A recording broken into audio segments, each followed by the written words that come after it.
Welcome to Red-Handed Crimes channel. Don't forget to subscribe. The prison cell was small, cold, and unrelenting. It had been home to Michael Grayson for the past 40 years. He had memorized every crack on the ceiling, every faint scratch on the concrete floor. The weight of injustice had grown heavier with each passing year. He wasn't supposed to be here. Convicted in 1983 for the brutal murder of 22-year-old Samantha Willis, Michael had spent decades proclaiming his innocence. He had pleaded, fought, and held on to hope that the truth would one day be revealed. But the truth had a way of staying buried when no one was willing to listen. Until now. It was the summer of 1983 in Birmingham, Alabama. The air was thick with humidity, the kind that made it hard to breathe.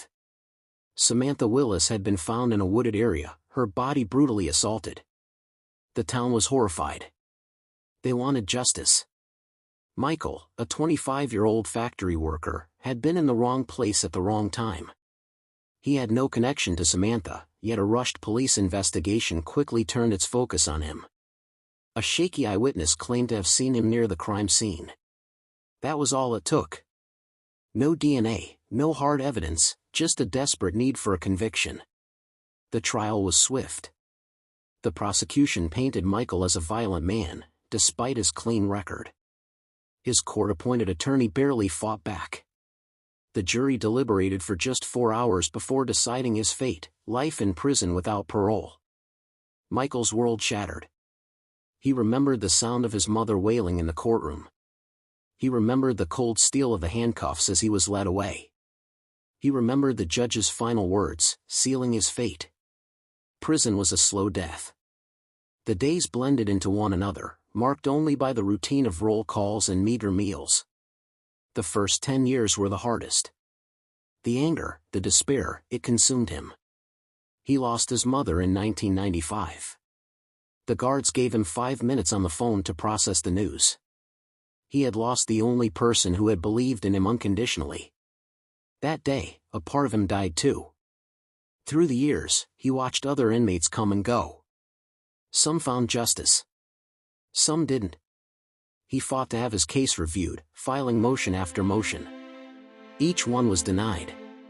Then, in 2019, everything changed. A young attorney named Rachel Monroe had been working with the Innocence Project. She had seen hundreds of wrongful convictions, but Michael's case struck her in a way she couldn't ignore. The lack of evidence, the rushed trial, it was a textbook example of injustice. Rachel requested that the evidence be re-examined. The crime scene DNA, once considered too minimal to test, was now viable with modern technology. When the results came back, they were shocking. Michael Grayson's DNA was not a match. Instead, the sample belonged to a convicted serial offender who had been active in the area at the time, James Holloway. Holloway had never been investigated for Samantha's murder. The truth had been sitting there for decades, ignored by a system that had long given up on Michael. But Rachel refused to let it stay buried. Rachel and her team filed an appeal. They argued that Michael had been wrongfully convicted, that critical evidence had been overlooked, that an innocent man had been imprisoned for nearly 40 years while the real killer had walked free. The fight was not easy. The state was reluctant to admit fault. Prosecutors resisted, claiming procedural issues. The system, slow and bureaucratic, did not care that Michael had lost decades of his life. But public support grew. News outlets picked up the story. Social media exploded with outrage. And finally, in 2023, the courts had no choice but to listen. A judge overturned Michael's conviction. After 40 years, he was finally free. The day Michael walked out of prison, the world felt different. The city had changed. People had changed. He had changed. He was 65 years old, a man who had been robbed of his youth. He had never used a cell phone. He had never accessed the internet. The world had moved forward while he had remained frozen in time. But he was free. Rachel stood by his side as he took his first steps outside. Cameras flashed. Reporters shouted questions. He ignored them. He closed his eyes and let the sun hit his face. He hadn't felt the warmth of the outside world in 4 decades. Yet freedom was bittersweet. He had no family left. No career to return to. He had to rebuild a life from nothing. The state offered no compensation. No apology. Just a quiet release and an expectation that he would figure it out on his own. Michael Grayson's case was not an anomaly. It was a devastating reminder of how easily the justice system could fail. How many more innocent men and women were still behind bars?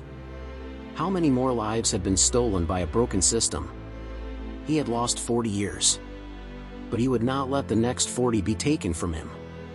With Rachel's help, Michael became an advocate for the wrongfully convicted. He shared his story, hoping that his voice would help prevent another miscarriage of justice. Justice should not be a privilege. It should be a right. And for Michael Grayson, justice had come 4 decades too late. Thanks for watching. Don't forget to subscribe.